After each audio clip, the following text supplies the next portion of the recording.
गावामध्ये भांडण करायची नाही.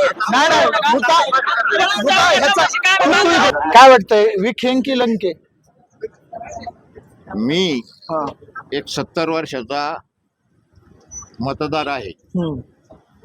अजून यांचे तिकीट फाडाफाडी आमक तमक चालू आहे. त्यामुळे आज तुमचं डिक्ले नाही तर आमचं काय मत घेता तुम्ही आधीच.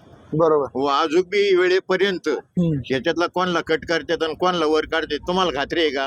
नाही खात्री तर त्यांना नाही आहे. आम्ही काय खात्री देणार? आमच्याकडून काढून घ्यायला लागले सगळं. आम्ही खरं तर सांगतो. बोला काय बोलायचं तुम्हाला. मग तेच मी विचारतोय हा. तुम्ही नाराज कोणावर आहे खुश कोणावर आहे? आम्ही नाराज हा. जो 5 वर्ष या ठिकाणी परत फिरून येत नाही याच्यावर नाराज. म्हणजे कोण? रात्र कोणी नाव नाही सांगणार. मी तुम्हाला मला नाव विचारण्याचा अधिकार नाही.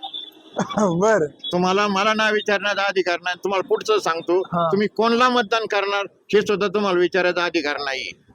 नाही अधिकार सगळ्यांना आहे. लोकशाहीमध्ये सांग- तुम्हाला मी कोणला मतदान मला विचारायचा अधिकार आहे. तुम्हाला सांगायचं का नाही सांगायचा हा तुमचा अधिकार बरोबर आहे. आहे की नाही? पण असा तुमचा अधिकार आहे. लोकशाही आहे इथं. करणार हो. मला मध्ये फोन आले 2-3 हा. काय हा. की तुम्ही कोणला मतदान करणार. बरोबर. मी करणार आहे वंचितला. बरोबर. वंचित मध्ये सगळे माणसं आहेत ना ते बी. हा माणसं सगळी मग मी माणसं. त्या वंचितला मतदान करणार. तुम्ही नोटाला गेले तरी अडचण नाही का? नोटाला कोणच्या नोटाचे प्रकार 2 आहे. हा. नोटाचे प्रकार 2 आहेत. छापाई नोटा नाही. मग कोणत्या नोटा हो? मी आडानी माणूस डोंगरात राहतो तिकडे. मला नाही कळत त्याच्यातलं काय.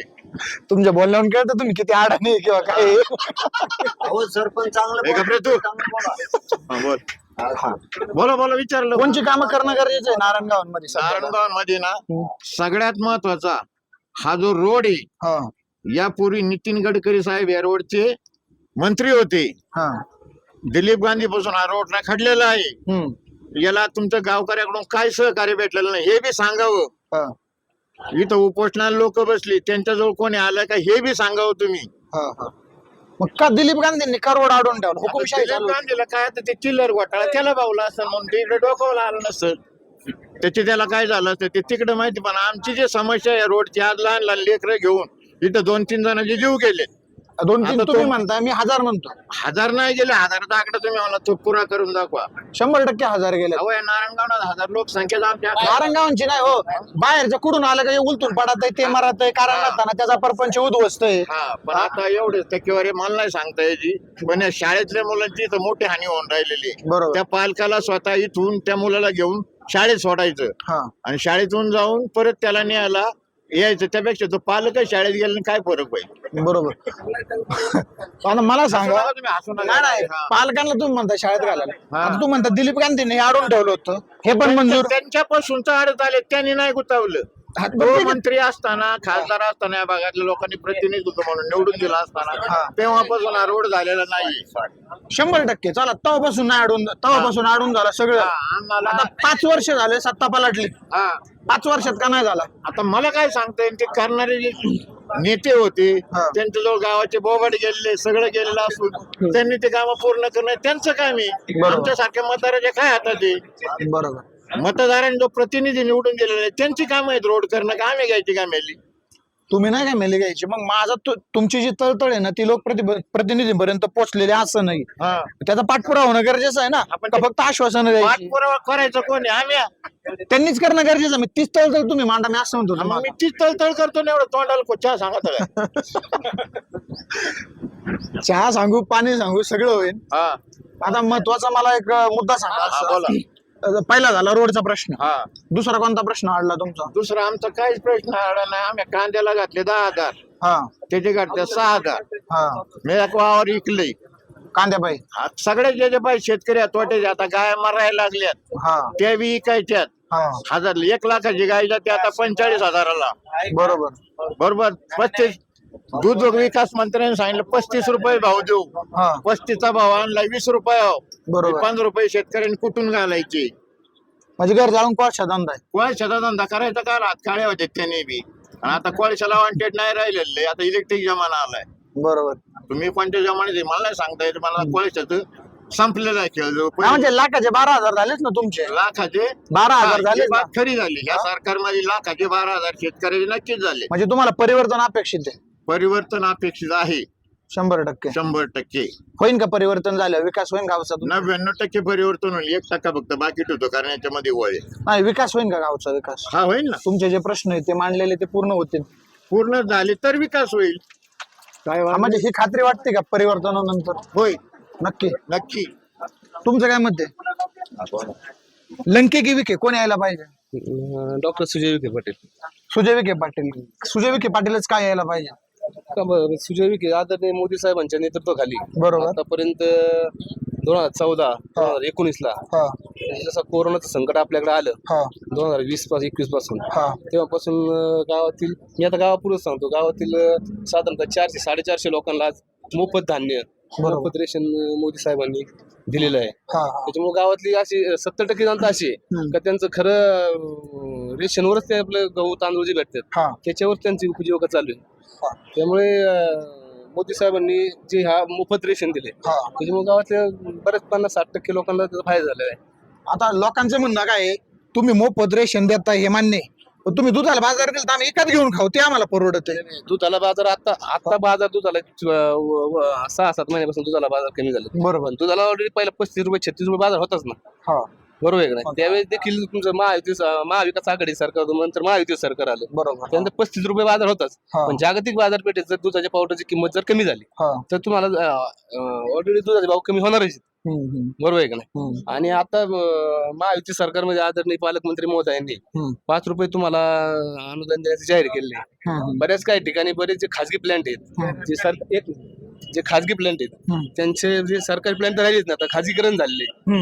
तर खाजगी प्लांट जे आहेत त्यांना सुद्धा काही तांत्रिक अडचणी, काहींचे डीबीटी मार्फत, काहींचे आधार लिंक नसतील, काही शेत, आणि ते डायरेक्ट सरकारने डायरेक्ट शेतकऱ्याला दिलेले, मध्ये कोणताही एजंट ठेवलेला नाही. म्हणजे सरकार प्रायव्हेट असू तुमचं गव्हर्नमेंटचं असू, डायरेक्ट डीबीटी मार्फत आधार लिंक आहे त्यामार्फत डायरेक्ट शेतकऱ्याला त्यांनी ते 5 रुपये अनुदान किरकोळ आपल्या तालुक्यासाठी 80 कोटी रुपये सरकारने दिलेले. त्यापैकी जवळजवळ माझ्या माहितीप्रमाणे 50 कोटी रुपयाचं वाटप त्या शेतकऱ्यांच्या खात्यावर झालेलं आहे. 30 कोटी रुपये असे वाटप राहिले की ज्यांचे आधार लिंक नसतील किंवा डीबीटी मार्फत काही तांत्रिक अडचणी असतील त्यांचे देखील पुढच्या काळात पैसे त्यांच्या खात्यावर जमा होणार आहेत. तुम्हाला काय वाटतं, हे जे बोलतात ते योग्य आहे का? आता माझे सहकारी गणेशराव शेळके आमचे ग्रामपंचायत मध्ये पण ते सहकारी आहेत. पहिला त्यांनी जे मुद्दे मांडले ते मोदी साहेबांच्या याच्यावर, आता मी 2 दिवसापूर्वीच मोदी साहेबांचं ऐकतोय नाव, माननीय खासदार सुजय विखे साहेब बोलतानाच बोलून गेले, वैतागून बोलले की माझं नाव सांगा, माझा जर अडचण असेल तर मोदी साहेबांचं नाव सांगा. मोदी साहेबांचं जर नाव सांगून जर लोक नाही ऐकले तर आणखी ताईंचं नाव सांगा. ताईंच्या नावाचा प्रॉब्लेम असेल तर आणखी कोणाचं नाव सांगा, पण मतदार मला मागा. वैतागून ते म्हणले जर तसं नाही जमलं तिघांचं नाव सांगून तर तुम्ही बिंदास तुतारी फुकून टाका. म्हणजे ते सुद्धा वैतागलेत. सगळ्यात महत्वाचा प्रश्न माझा नारायणगावांचा, माझा एक सहकारी मित्र, माझा वर्गमित्र सचिन शेळके उपोषणाला बसला होता. गेली 2-3 वेळा त्याने उपोषण केली. या ठिकाणी हा जो रस्ता आहे प्रलंबित, लहान मुलांना, मी गावचा एक उपसरपंच आहे, सगळ्यात मोठा प्रश्न गावचा हा रस्त्याचा होता. आणि गेल्या पंचवार्षिकला लोकसभेची ज्यावेळेस निवडणूक लागली त्यावेळेस माननीय खासदार सुजय विखे साहेबांचा कार्यक्रम मी स्वतः आणि गणेशराव शेळके आमचे मित्र आम्ही दोघांनी मिळून अतिशय मोठा कार्यक्रम घेतला होता. त्यांचं या ठिकाणी स्वागत केलं, त्यांना आमच्या समस्या मांडल्या. आजही माझ्याकडे त्या समस्या कोणत्या मांडल्या, त्यांनी आम्हाला काय शब्द दिला ते आजही माझ्याकडे आज आहे. आणि मला त्या विखे पाटलांना एवढंच विचारायचंय की त्या समस्यांपैकी कोणत्या समस्या तुम्ही सोडवल्या एवढं आम्हाला सांगा, आमचं पूर्ण गाव तुमच्या मागे राहील. काय समस्या सोडवल्या नाही, रस्त्याचा प्रश्न आहे, बरोबर आहे, हा रस्त्याचा प्रश्न आहे. परंतु आता हा रस्ता राष्ट्रीय महामार्ग असून राष्ट्रीय महामार्गावर झालेला आहे. त्याच्यामुळे याचा प्रश्न गाव पातळीवर आपण सगळे त्याचे डॉक्युमेंट वगैरे सगळे दिलेले आहेत. परंतु हा ज्यावेळेस समजा सुजय दादांकडून नाही झालं तर लंके साहेबांनी सुद्धा आम्हाला याच्यावर लोखंडी पूल करण्याचं आश्वासन दिलेलंच आहे. नसेल तर आपण सगळे ग्रामस्थ येते ते म्हणले जर रस्ता नाही झाला तर आपण याच्यावर लोखंडी पूल टाकू.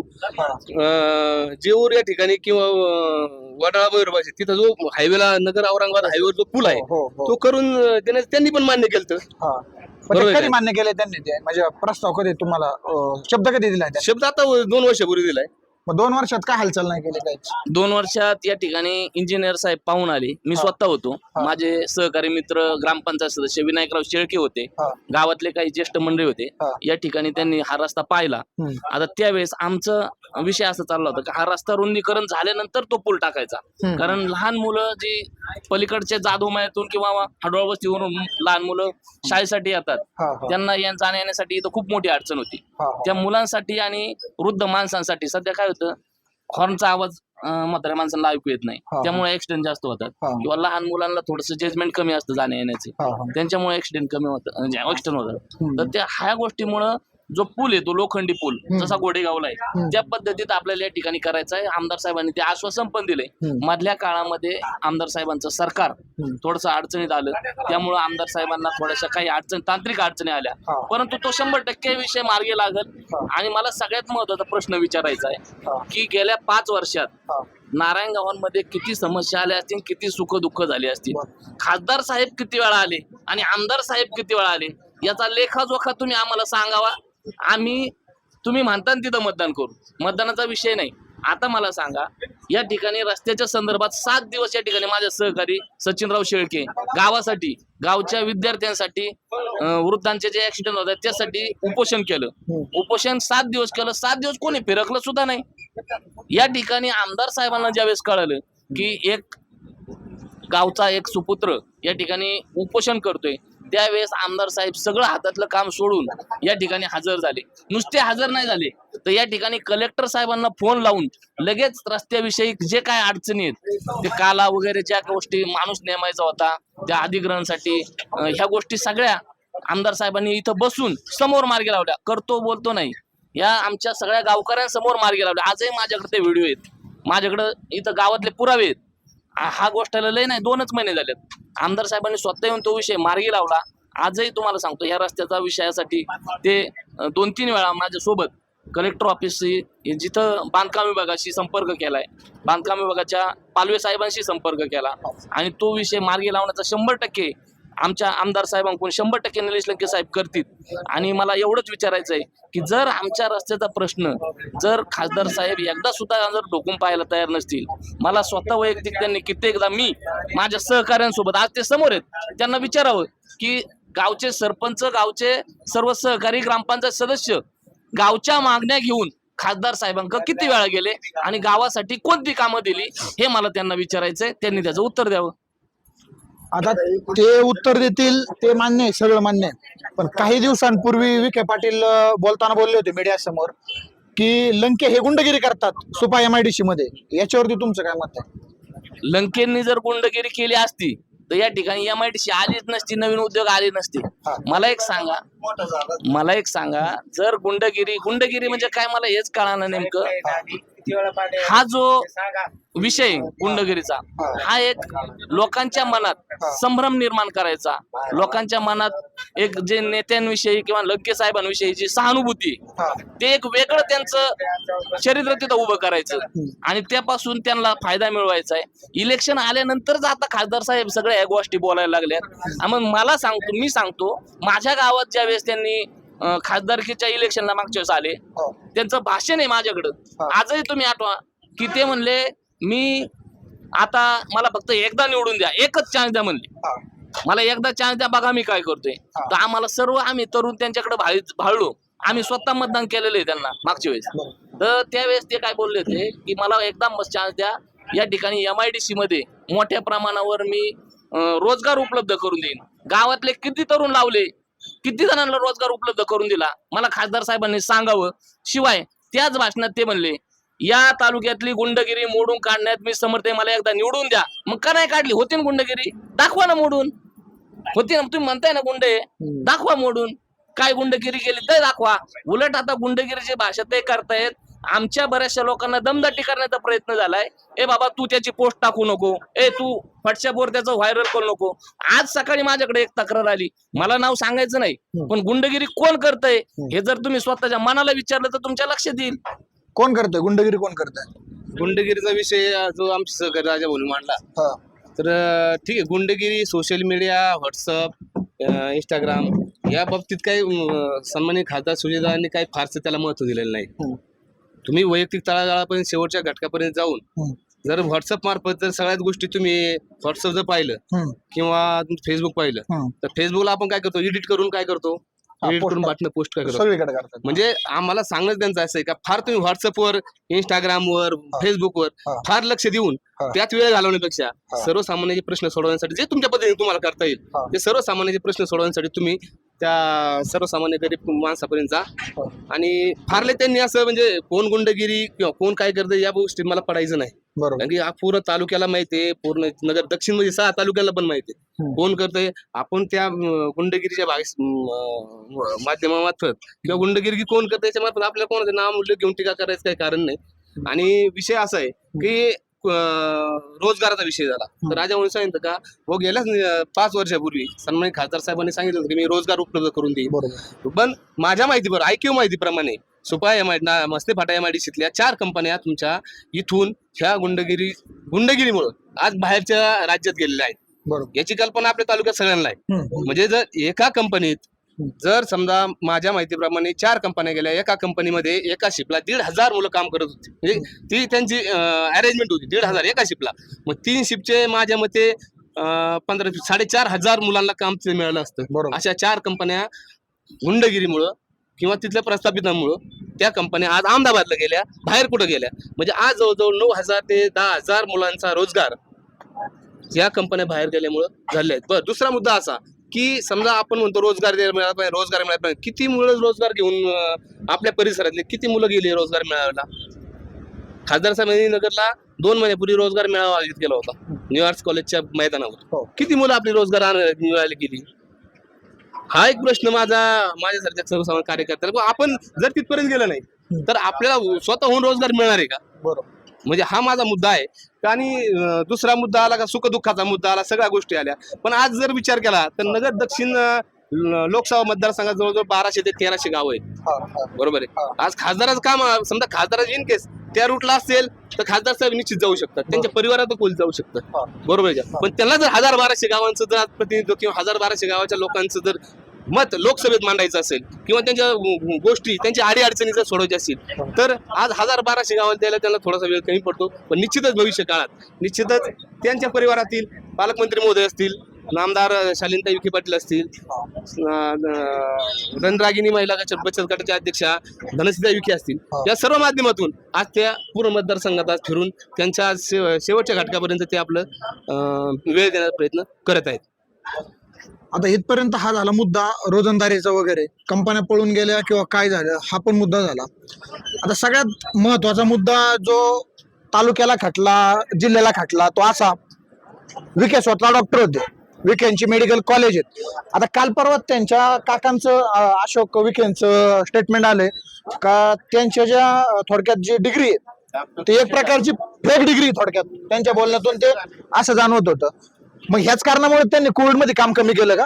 नाही, कोविड मध्ये काम कमी करण्याचा प्रयत्न म्हणजे विषय पुढे आलाच नाही. त्यांची डिग्री ही डॉक्टर न्यूरो सर्जन आहेत. बरोबर आहे ना.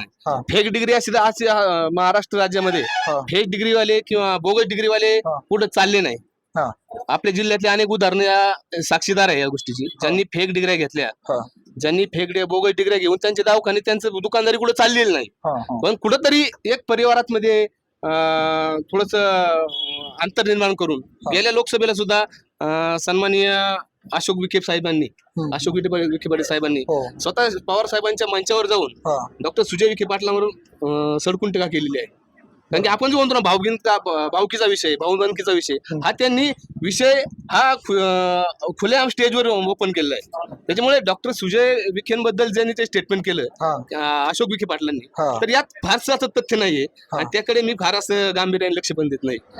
आता हे म्हणतात तथ्य नाही, तुमचं काय मत आहे याच्यावरती? म्हणजे कोरोना काळात विखेंचं काम कमी का पडलं आणि लंकेंनी काम जास्त का केलं, असं का?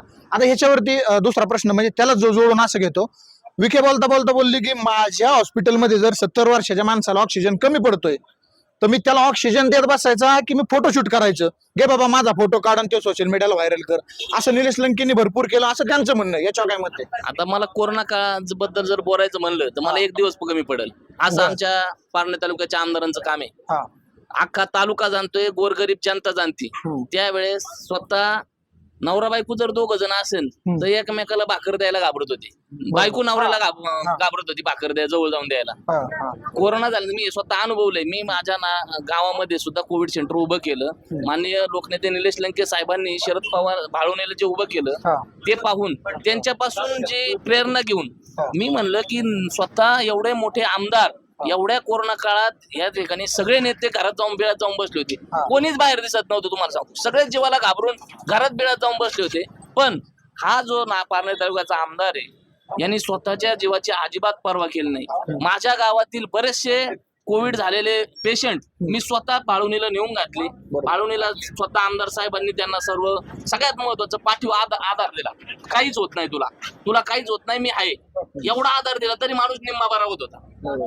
तुम्ही माझा मुद्दा डॉक्टर साहेबांनी जर कोरोना काळात जर 4 पेशंटला जर खरंच हात लावला असेल तर मला त्यांनी दाखवावा की हा आमक्याला आधार दिला तुला काही होत नाही थांब तू मी आहे इथं. त्यांचं म्हणणं तेच आहे ना आम्ही फोटोशूट करत नाही बसलो. अहो फोटोशूट केलं तर होईल ना. नाही केलं तर काय फोटो होणार आहे मला सांगा. जर मी एखादं काम केलं तरच मला फोटो काढता येईल. मी जर कामच नाही केलं तर फोटो कसं काय निघेल. फोटोच निघणार नाही. मला हेच विचारायचंय की कोरोना काळात सगळेजण बिळात जाऊन बसले होते. आमदार साहेब फार गोरगरिबांच्या घरापर्यंत ज्याला आधार नाही ज्याला बेड भेटत नव्हतं त्याच्यासाठी त्यांनी तिथे एवढा खर्च केला. काय आता यांनी बरंच काढलं की आमदार साहेबांनी गोरगरिबांनी धान्य दिलं. तिथं काय फुकट चाललं होतं का. सगळ्यांना खाणं पिणं अंडी पिंडी हे फुकट चाललं होतं का. आता लोक काय करतात की चांगलं ज्यांनी केलं ना त्याच्यात परत काहीतरी खोट काढायचे. हा त्यांचा घोटाळा. अरे काय घोटाळा आहे कोरोनामध्ये खर्च साधा होता का. एवढे दिवस एवढे पेशंट सांभाळणं सोपं काम आहे का. रेमडेसिवीरचा तुम्ही विषय घेता. रेमडेसिवीर यांनी आणले पुढून विमानातून माहित नाही किती माझ्या तालुक्यात लोकांना दिले मला दाखवा. कोणत्या कोविड सेंटरला जाऊन तुम्ही म्हणले हा ठीक आहे. ह्या वेळेस राजकारण सोडून सर्वांनी एक लोकांच्या जीवाचा प्रश्न होता. पारनेर तालुक्यात जर एखाद्याने कोविड सेंटर टाकलंय तर खासदार साहेबांचा पण पारनेर तालुका आहे ना. हजार इंजेक्शन दिले म्हणतात ना. कोणाला दिले कोणत्या कोविड सेंटरला दिले. नाही निलेश लंकेंच्याच कोविड सेंटरला 1000 इंजेक्शन दिले असे म्हणतात. अशी चुकीची माहिती आहे.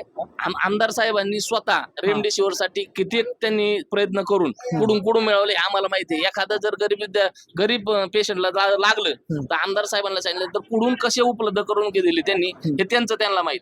पण कोविड सेंटरच्या ज्यावेळेस ते परिस्थिती आली होती कोविडची त्यावेळेस सगळ्यात मोठं जर जगाला माहिती आहे पूर्ण नुसतं महाराष्ट्रालाच नाही तर जगाला स्वतःच्या जीवाची पर्वा न करता कोविड पेशंट मध्ये झोपणारा एकमेव आमदार निलेश लंके साहेब. आणि याच गोष्टीमुळं आज खासदार होण्यापासून निलेश लंके साहेबांना कोणीच अडवू शकत नाही.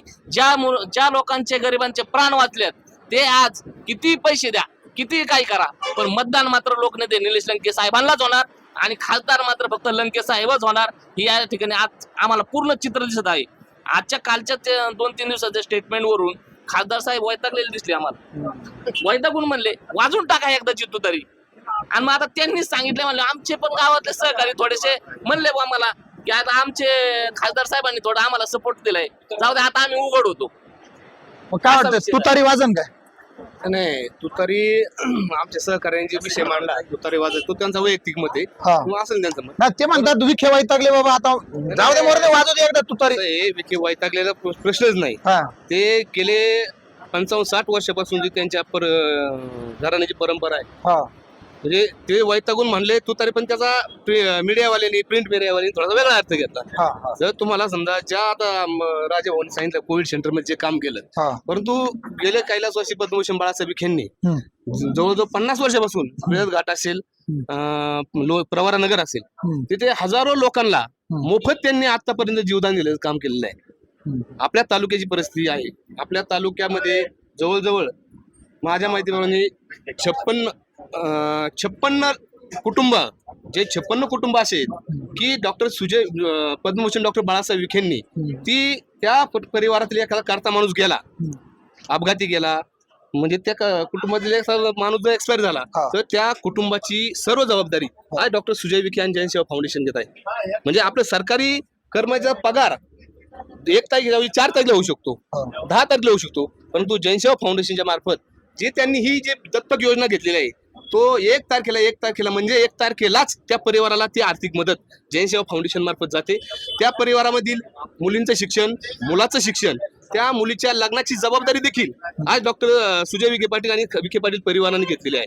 आपल्या तालुक्यातील जवळजवळ 50 उदाहरणं अशी आहेत की त्या परिवाराला खऱ्या अर्थानं जनसेवा फाउंडेशन मार्फत doctor Sujay Vikhe, doctor Padma Bhushan doctor Balasaheb विखेंपासून पद्मश्रींपासून तर हा खरा वारसा त्यांनी आतापर्यंत जपलेला आहे. म्हणजे लोकांच्यावर दुःख आलं, दुःखाचं कोणतंही संकट येऊ, त्या संकटाला विखे पाटील परिवाराने निश्चित त्यांना मदत करायचं काम केलेलं आहे. विशेष करून मधल्या काळात कोविड सेंटर जरी भाळवणीला लंके साहेबांनी चालू केलं, त्याचबरोबर जवळ निगोजला देखील सचिन पाटील वरा असतील यांनी देखील कोविड सेंटर चालू केलं. रांजणगाव मशीदला देखील राहुल पाटील शिंदे भारतीय जनता पार्टीचे तालुक्याचे अध्यक्ष त्यांनी देखील कोविड सेंटर चालू केलं. अशा तालुक्यात अनेक उदाहरणं आहेत की ज्या ठिकाणी स्वतः डॉक्टर सुजय विखे पाटील जाऊन त्या कोविड सेंटरला रेमडेसिवीर पुरवला असेल. यांच्याकडची माहिती मला माहित नाही का शरदचंद्रजी पवार साहेबांच्या कोविड सेंटरला रेमडेसिवीर दिले नाही दिले हा विषय माझा नाही, परंतु तालुक्यातल्या अनेक ठिकाणी जे कोविड सेंटर होते त्या ठिकाणी स्वतः सुजय दादांनी जाऊन आज रेमडेसिवीर देण्याचा प्रयत्न त्या ठिकाणी केलेला आहे. दुसरी महत्वाची गोष्ट की कोविड सेंटरमध्ये आमच्या गावामध्ये जवळजवळ ज्या खऱ्या अर्थाने ज्यांना कोविडच्या काळात पुढे बाहेर जाता आलं नाही, त्या बाहेर न जाणाऱ्या सर्व माणसांसाठी त्यांनी गहू, तांदूळ, साखर हे किट देखील या ठिकाणी जवळजवळ गावातल्या 200 लोकांना त्या ठिकाणी वाटप केलेलं आहे कोविडच्या काळामध्ये. म्हणजे असं म्हणून चालणार नाही का कोविड सेंटरमध्ये कोविडच्या काळात डॉक्टर सुजय विखेंनी आपली जबाबदारी झटकली नाही. त्यांनी प्रत्येक गावामध्ये जाऊन तिथल्या माणसाला आधार देण्याचं काम या ठिकाणी डॉक्टर सुजय दादा विखे पाटील केलेलं आहे. दुसरा तर 2 मिनिटं मला बोलायचं या गोष्टीवर की कोविड काळात कोणाला माझ्या नारायणगावांमध्ये तांदूळ गहू भेटले ते मला कळावं. काय झाले, मोदींनी काम केलं का त्याचं वर्चस्व, यांनी तुम्ही खाली काहीतरी काम करा ना. नुसतं मोदींच्या नावावर जर तुम्ही चालले मोदी मोदी मोदी याचं नाव तर नाही तर त्याचं नाही तर याचं, अरे कोणतं तरी नाव, अरे तुमचं काम दाखवा ना. मला काय म्हणायचंय, नारायणगावामध्ये मी आज निलेश लंके साहेबांचं काम दाखवतो, मी ती यादी वाचून दाखवतो. मला विखे साहेबांचं तुम्ही दाखवा ना. मला काय म्हणायचंय, माझे सन्माननीय मित्र 2 मिनिटं माझं बोलणं पूर्ण. माझे सन्माननीय मित्रांना मला तुम्ही जे विखे साहेबांचं जे गुणगान गाताय ते आम्हाला माहित आहे. 40 वर्षापासून तुमचे संबंध आहेत. 40 वर्षापासून आमचे माननीय श्री कैलासवासी विठ्ठलराव दादा शेळके यांच्या काळापासून विखेंचे संबंध आहेत आणि गेल्या 25 पर्यंत होते. माझ्या सन्माननीय मित्रांना मला एकच प्रश्न विचारायचा आहे, जर विखे साहेबांचे तुमचे एवढे संबंध होते, मागच्या 25 तुम्ही पण ग्रामपंचायतला उभे होते, कोणत्या पक्षाकडून उभे होते मला तेवढं कळावं. मला काय 2 नंबर वार्ड मधून तुम्ही उभे होते, कोणत्या पक्षाकडून उभे आले, कोणत्या पक्षाने नावामुळे तुम्ही निवडून आले तेवढंच मला सांगा.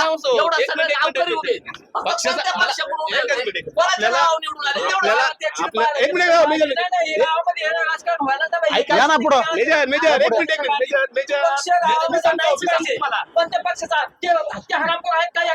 तुम्ही इथं बसा. इथं बसा. नाही, मुद्दा हा झाला पाहिजे.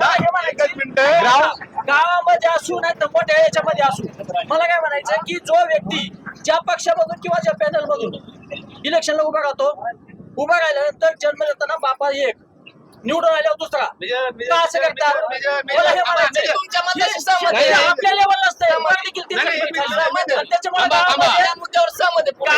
त्याच्यामुळे भांडण व्हायला लागले. त्यांच्या मतलबासाठी परत तिकडे जातात. चर्चा लांबवायची नाही. 1 मिनिट विषय असा आहे,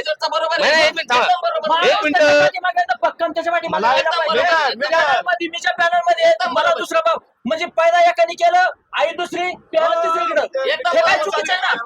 असू दे ना. मतदाराचा हा मुद्दा बरोबर आहे. माणूस काय राहत नाही. गावामधला असो सदस्य, ग्रामपंचायत सदस्य असू, सोसायटीचा असू, नाही तर वरचा नेता असू, कोणी त्या हरामखोरांनी गावामध्ये भांडण लावले. आतापर्यंत मला सांगा, नेते कोणत्या वाटीत होते? कोणत्या वाटीत होते? परत कुणीकडे आले, परत कुणीकडे गेले? विखे पाटील कुठे होते? मला त्या वैयक्तिक बोलायचंच नाही. माझा प्रश्न 1 मिनिट, माझा प्रश्न उत्तर मी देतो. राजा भाऊनी काय सांगितलं का मी 2 नंबर वार्डामध्ये कोणत्या 1 मिनिट काय झालं, हा प्रश्न काय झालाय त्यांनी मला विचारला. ठीक आहे, हरकत नाही. 1 मिनिट मी सांगतो ग्राम पातळीवर कोणताही पक्ष नसतो हा तुमच्या आधी विचार करून घ्या. मग तुम्ही ऐकून घ्या. नाही फोटो लावताय. नाही ऐकून घ्या. नाही ऐका मला काय खाली मतं मारताय. नाही एक मिनिट हे बरोबर आहे. मला सांगा आता तुम्ही माझ्याकडे तो फोटो आहे. मला काय म्हणायचंय मग आपण जर विचार केला तर ठीक आहे गाव पातळीवर कोणताही राजकीय पक्ष या ठिकाणी नसतो. तुम्ही आमची माहिती करून घ्या. तुम्ही गाव निलेश लंके पातळी प्रतिष्ठानवर निवडून आले मी काय म्हणतो प्रतिष्ठान पक्ष आहे तुमचा. प्रतिष्ठान पक्ष आहे का? माझा नाही. मला काय प्रतिष्ठान पक्ष आहे का? माझा नाही. त्याला राष्ट्रीय मान्यता आहे प्रतिष्ठानला. हे खालच्या लेवलला राजकारणाचे गावामध्ये राजकारणी काय म्हणतो गाव तुम्हाला जर समजा निलेश लंके प्रतिष्ठान साहेबांना जर राष्ट्रीय मान्यता असेल ऐका. तर आम्ही मला काय म्हणायचंय विषय महत्त्वाचा- नाही, तुम्ही गावामध्ये भांडण का होतात? मला सांगा याचा विषय असा आहे का बा नारायणगाव किंवा आसपास आपल्या जी दहशत जी गुंडगिरी ही आपल्या गावापासून चालू झाली. मग साहजिक आहे. मी तुम्ही जर- गुंडशाही नव्हतं म्हणता गुंडशाही कोणी नाही केली. गुंडशाही कशाला म्हणायचं? मग आज मी सांगतो आमच्या नवल्या मळ्यामध्ये आम्ही डीपी आणली. डीपी आणल्यानंतर डीपी बसवली. तिथं डीपी बसवल्यानंतर एक हप्ता त्यांनी सांगितलं की डीपी बसवायची नाही. डीपी कोणी दिली आपल्याला ती? डीपी कोणी दिली? कोणी देऊ द्या मला वैयक्तिक कोणा म्हणाले कोणी दिली आणि कोणी त्याचं श्रेय दुसरा घेतो. त्याच्यानंतर तिथं त्या ठेकेदाराला दम दिला जातो. मला न सांगता तू ते काम केलंस कसं? म्हणजे याला काय म्हणायचं? दंडशाही नाही म्हणायचं ही दादागिरी म्हणायचं. हुकुमशाही होय, हुकुमशाही. दुसरी गोष्ट नवल्या मळ्यामध्ये केटी झाली. केटीचं उद्घाटन झाल्यानंतर किती दिवस थांबवलं गेलं? ती गुंडशाही नाही? त्याला काय म्हणायचं? ती कोणी थांबवली? काय कारण? गावाचा विकास आहे. नवल्या मळ्यामध्ये असो किंवा जाधव असो नाही नारायणगावमध्ये कुठे पण असो जे काम होतं कुठल्याही पक्षाने देऊ द्या. परंतु गावातल्या व्यक्तींना पुढे घालून काही व्यक्ती जे आहेत हे करतात की ते काम त्याचं झालेलं आहे त्यांच्यातर्फे काम आलेलं आहे ते थांबवा. बरोबर. का? आणि त्याला हे गावातले लोक बळी पडतात आणि त्याच्यामुळे गावामध्ये दोष निर्माण होत आहेत. मला हे म्हणायचं नाही की विखे चांगला आहे की जे त्याच्या जागेवरती चांगले ते खासदार होते. खासदारकीच्या जागेवर काम करतो. आमदारकीच्या जागेवरती काम करतो. खासदाराचं काम वेगळं आहे. आमदाराचं काम वेगळं आहे. मला त्यांचं म्हणायचं नाही की कोणी कोणाला किती डाळ साखर दिली. ज्याच्यामध्ये दाण्याचे तो देतो. ज्याच्यामध्ये घ्यायची इच्छा आहे त्यांनी घेतो. गावामध्ये बीजेपीचा रथ आला. गावामध्ये रथ तो फिरू दिला नाही. ती सरकारी यंत्रणा होती. तिला अडवायचं काम किंवा तिला इथून पळून लावायचं काम ही दंडशाही नाही? तिला काय म्हणायचं मग? कोणी लावली पळून? गावामधले लोक. मला काय म्हणायचंय गावामधली लोक जे शेतकरी वर्ग होता आजही माझ्याकडे व्हिडिओ येते. आहेत ना मग. या ठिकाणी पदाधिकाऱ्यांनी सांगितलं होतं की हा काम होऊ द्या. हे रथ काय आला असेल ते होऊ द्या. पण गावातले जे कांदा उत्पादक शेतकरी त्यांनी या ठिकाणी येऊन मी तर आलो पण नव्हतो गावात. त्यांनी या ठिकाणी येऊन तो रथ या ठिकाणी अडवला. जर आमच्या कांद्याला भाव नाही सगळ्यात महत्वाचं त्या रथावर होतं मोदी सरकार. भारत सरकार आहे का मोदी सरकार आहे हे मला सांगा. बरोबर. भारत सरकार पाहिजे तुम्ही म्हणता ना सरकारचं आहे. भारत सरकार कुठे आहे? मोदी सरकार. याचा सर्व शेतकऱ्यांना राग आला. त्या ठिकाणी कोणत्याही पदाधिकाऱ्यांनी तुम्ही आज दाखवा की त्यांनी पदाधिकाऱ्यांनी तो रस्ता अडवलाय, गुंडगिरी केली, दंडीशाही केली. दाखवा ना. सगळे शेतकरीच होते. आजही ते ज्यांनी अडवला ते शेतकरी तुम्हाला समोर उभे करतो. त्यांना विचारू आपण काय झालं बाबा का तुम्ही अडवला? तुम्ही रीतसर बोला ना. बळच उगा एखाद्याला बळच गुंडगिरी म्हणायचं बळच हे करायचं हा विषय नाहीये. ऐका दुसरा विषय गुंडगिरी कोणाची हे तुम्हाला सांगतो. मी नारायणगाव आणि ग्रामपंचायतचा उपसरपंच आहे. मला एक सांगा गावात एखादं काम आणायचं म्हणल्यानंतर आपण विचारात कोणाला घेतो? ग्रामपंचायतला. बरोबर आहे. बरोबर. या ठिकाणी नवल्या मायातला विषय मांडला अतिशय मला तोच पाहिजे. मला पण गावकऱ्यांना सांगायचं नवल्या मायातल्या लोकांना तेच सांगायचंय. ज्या वेळेस मी हा जो किटी तो मंजूर करताना माननीय आमचे मित्र राहुल पाटील शिंदे माझे चांगले संबंध आहेत. तर त्यांनी मला सांगितलं राजू काय गावासाठी काय पाहिजे म्हणलं एक केटी द्या आमच्या जाधवदाराला. मला गावात काम करत असताना प्रत्येक ठिकाणी योग्य न्याय द्यावा लागतो प्रत्येक माळ्याला. तर या ठिकाणी निलेश लंके साहेबांनी 3 केट्या आधी दिल्या. मी एक शेळके माळा, एक हाडोळा वस्ती, एक आपल्या माळवाडी अशा या ठिकाणी बऱ्याचशा केट्या निवडून दिल्या प्रत्येक ठिकाणी. आता मला न्याय द्यायचा होता जाधवदाऱ्याला. जाधवदाऱ्यासाठी मी केटी मागितली. जाधवदाऱ्यासाठी केटीचे सर्व डॉक्युमेंट दिले जिल्हा परिषदला जलसंधारण विभागाकडे.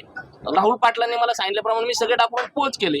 ज्यावेळेस केटी मंजूर झाला त्यावेळेस इंजिनियर आला. इंजिनियरला मी ती जागा दाखवली ज्या ठिकाणी करायची. ते शेतकरी आले त्या ठिकाणी जागा फिक्स झाली. जागा फिक्स झाल्यानंतर राहुल पाटलांचा मला नंतर फोन आला की राजू आयला आमचे भाजपचे पदाधिकारी थोडे नाराज होत्यात. तुम्ही राष्ट्रवादीवाले थोडे मागे थांबा. आम्हाला आता आम्हाला नवले माळ्यासाठी ते म्हणतात द्या तिकाडी केटी इकडे टाका. त्याप्रमाणे आजही माझ्याकडे ते पुरावे. मी दिली कोणती आणि मागणी पत्रात आहे कोणती यांनी टाकली कोणती. मागणी पत्रात जाधवदार आहे यांनी टाकली नवले माळा. ठीक आहे तिकडे गरज आहे ना. आम्हाला ग्रामपंचायतला विचारात घ्यायचं ना. कोणत्याच पदाधिकाऱ्याला या ठिकाणी विचारात घेतलं नाही. नवलेमाळ्यात त्या ठिकाणी तिकीट टाक, ठीक आहे माझंच गाव आहे, त्या ठिकाणी मी म्हणलं ठीक आहे नवलेमाळा म्हणताय ना तुम्ही, ठीक आहे नवलेमाळा, आणि हे म्हणतात अडवलं, ते काम अडवलं नाही. त्या ठिकाणी ते काम नारायणगाव ग्रामपंचायतला वर्ग झालं, त्या ठिकाणी ठेकेदार नारायणगाव ग्रामपंचायत आहे. आज मला तुम्ही पुराव्यानिशी दाखवा, मी पुराव्यानिशी दाखवतो. ग्रामपंचायतचा कोणता पदाधिकारी त्या ठिकाणी नारळ फोडायला होता? मला हेच विचारायचंय. गाव नारायणगाव ग्रामपंचायतचं करतंय ग्रामपंचायत, आणि ग्रामपंचायतचा एकही पदाधिकारी नाही, सरपंच नाही, उपसरपंच नाही. मला बोललं त्या ठिकाणी फोन करून सांगितलं जातं, राहुल पाटील शिंदे बोलतात की राजू भाऊ तुम्ही जरा आता ऐकता का माझं? म्हणलं काय? म्हणलं आता तुम्ही राष्ट्रवादीवाले थोडे मागं थांबा, मला जरा भाजपवाल्यांना पुढे घेऊ द्या. हे मी पुराव्यानिशी माझ्याकडे रेकॉर्डिंग पण आहे, तुम्हाला आजही ऐकवतो की भाजपवाले पदाधिकाऱ्यांना आम्हाला थोडं पुढे येऊ द्या, त्यांना विचारात घेऊ द्या, तुम्ही काय येऊ नका. मला सांगा, आम्ही नारायणगाव ग्रामपंचायतचे सरपंच उपसरपंच सर्व सदस्य एकही माणूस त्या ठिकाणी नारळ फोडायला बोलवला जात नाही. आजही त्या ठिकाणी पाठीवर नाव बघा. तुम्हाला आणखी सांगायचं झालं तर दुसरं पण काम सांगतो. या ठिकाणी चुंबळे, आता लोकांना इलेक्शन आलं बरं का, 4 वर्ष आम्हाला कोणतंही काम दिलं नाही खासदार साहेबांनी. आता इलेक्शन आल्यानंतर गावाला सांगितलं जातं तुम्हाला 10 लाखाचा चुंबळ्यासाठी रस्ता दिला जातो. रस्त्यासाठी तुम्ही तिथं पाटी लावली, आजही पाटी चला मला मी दाखवतो, मला दाखवा मटेरियल, दाखवा काम कुठं चालू आहे, ती पाटी कधी झाली, त्याचं उद्घाटन कधी झालं ते दाखवतो तुम्हाला तारखेनिशी. त्या ठिकाणी काम नाही का, फक्त लोकांना फक्त कसं वरवर घोळवायचं हे मोठ्या लोकांना चांगलं जमतं. मी सांगतो तुम्हाला 30-40 वर्षापासून आमच्या दादांच्या काळापासून विठ्ठलदादा शेळके त्यांनी सांगितलं तिथं गाव मतदान करायचं, आणि त्याच जीवावर हे विखे पाटील निवडून यायचे. एकही माणूस दादांच्या पुढे जात नव्हता. पण आज लोक सुज्ञ झालेत. मी सांगतो लोकांना कळतंय की हे जे मोठे लोक आहे हे फक्त वरच्या मलईगिरी, म्हणजे फक्त इलेक्शन आलं आपल्याला गोड गोड करतात, इतर वेळी आपल्याला कोणीही डुकून विचारत नाही. मी स्वतः सुजय विखेंचा जो PA राहुल विखे, मी कित्येक फोन केला तुम्हाला दाखवतो, पण राहुल विखे सुद्धा फोन उचलत नाही. कार्यक्रम घ्यायच्या वेळेस मात्र राजू शेळके गणेश शेळके सगळ्यात पुढं, चला बा माणसं गोळा करायची, विखे साहेब येणार आहेत, विखे साहेब येणार. विखे साहेबांनी मागच्या पंचवार्षिकला जो कार्यक्रम घेतला, जे आश्वासनं दिले त्यातलं एकही आश्वासन ते पुरे करू शकले नाहीत. लोकांच्या सुखदुःखात लोकांच्या समस्या सोडवण्यासाठी ते कमी पडलेत असं मला वाटतं. एक प्रामाणिक माझं मत आहे, आणि त्यामुळं सुजय विखे साहेबांवर आम्ही थोडंसं नाराज आहे. ज्यांना द्यायचं त्यांचं वैयक्तिक मत आहे. जे काही त्यांचे जुने निवडक विश्वासू आहेत ते त्यांच्या बरोबरच आहेत, आणि आम्हाला त्याबद्दल दुमत नाही. तुम्ही राहू शकता, तुमचं कर्तव्य आहे त्यांच्या सोबत राहणं. पण आजही तुम्हाला सांगतो विखे पाटलांनी आणि त्यांनी गावागावामध्ये भांडणं लावण्याचं काम केलंय, हे त्यांनी केलंय. आता ही जी केटी आहे, बाहेरचे सरपंच येतात आमच्या गावामध्ये नारळ फोडाय, बाहेरचे सगळे पदाधिकारी, नारायणगावांचा एकही पदाधिकारी नाही. भांडणं लावण्याचं काम तुम्ही केलंय. आता तुम्ही गावागावात भांडणं लावून, तुम्हाला काय गावचं काम आहे, ग्रामपंचायतचं ठेकेदार आहे, त्यांना न बोलवता बाहेरच्यांना बोलून जर तुम्ही इथली उद्घाटन करत असताना त्याला काय उपयोग आहे? गावागावात तुम्ही भांडणं लावण्यात तेढ लावलेली इथं. मी माझ्या स्वतःच्या 7-12 जमीन बालवाडीसाठी दानपत्र करून दिली. स्वतःची जमीन आज बी तिचं बालवाडी आहे. त्या ठिकाणी ज्यांनी निदान आपल्याला जमीन दिली त्या माणसाचं कमीत कमी नाव पाहिजे होतं का नाही? बरोबर, पाहिजे होत, हा, पाहिजे होत. त्या ठिकाणी अंटू पंटूची नावं घेतली गेली. मी त्या टायमाला बाहेर येत होतो. असा त्यांची आज सभा चालली होती. मला एक जण म्हणला काय? म्हणले मी आज सगळ्यांना कोणणार आहे. म्हणले कशासाठी? म्हणलं अरे ज्याच्या बापाने पोरग तयार केले त्याचं नाव त्याच्यावर आणि भलतेची नाव त्या लागली, मी कसं काय सोसून घेईन? ही भाजपची नीती आहे. बरं झालं, मला त्याच्यावरून आहे. तुम्ही मामा एक मुद्दा चांगला मांडला. ग्रामपंचायत मध्ये काम करत असताना माझ्या नारायणगाव ग्रामपंचायतच्या मी कायम खासदार साहेबांच्या संपर्कात होतो काम मिळवण्यासाठी, आणि ते पण जुने त्यांचे सहकारी गणेशराव यांच्या माध्यमातून.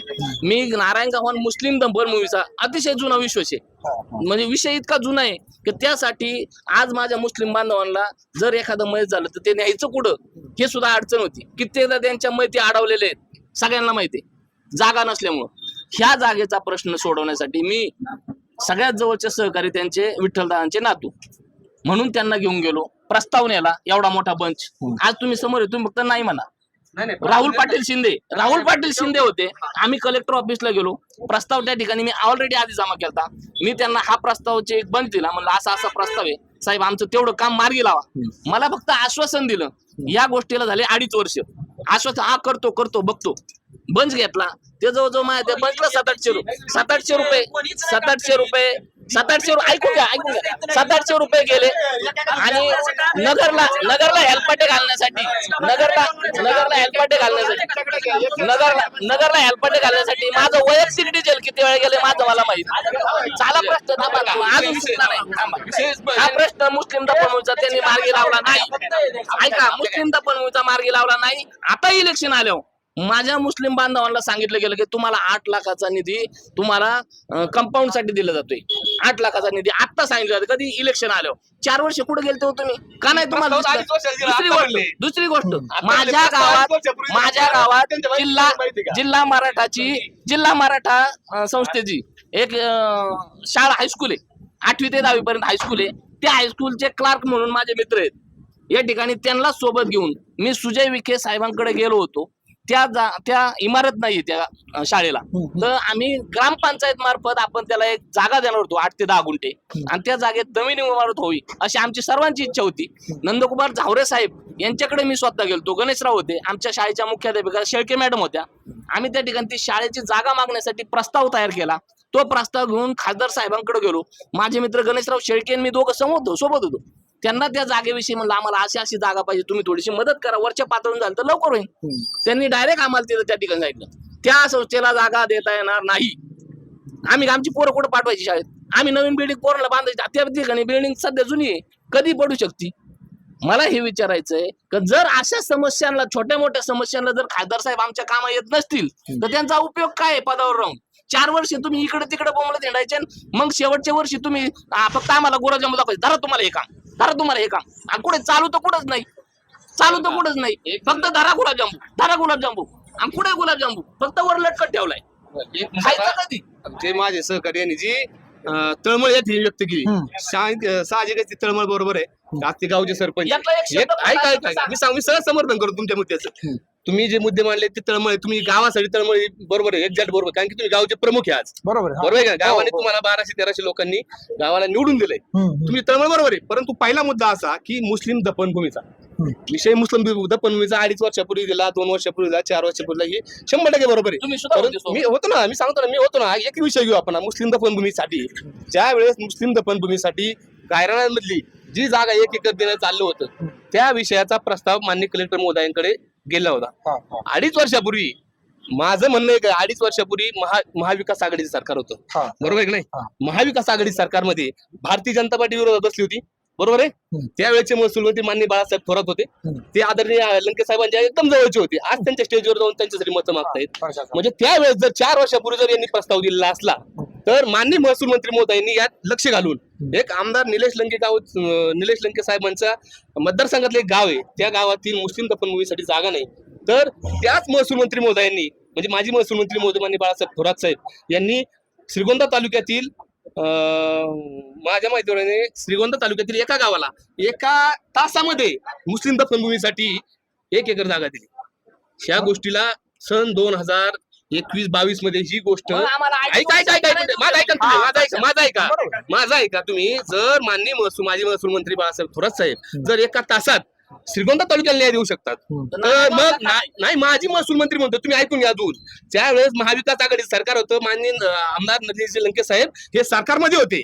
त्यावेळेस जर त्यांना प्रस्ताव जर 1 तासात ते श्रीगोंदा तालुक्याला न्याय देऊ शकतात, बरोबर आहे? त्यावेळेस नामदार पालक राधाकृष्ण विखे पाटील विरोधात बसले होते, बरोबर आहे की नाही? त्यावेळेस बाकी महाविकास आघाडी सरकारमध्ये कोणता? राष्ट्रवादी काँग्रेस पार्टी आणि उद्धव बाळासाहेब ठाकरे म्हणजे उभाटाचे हे ज्यावेळेस सत्तेत होते, त्यावेळेस नगर जिल्ह्याचे पालकमंत्री महोदय किंवा या राज्याचे महसूल मंत्री महोदय नामदार बाळासाहेब थोरात होते.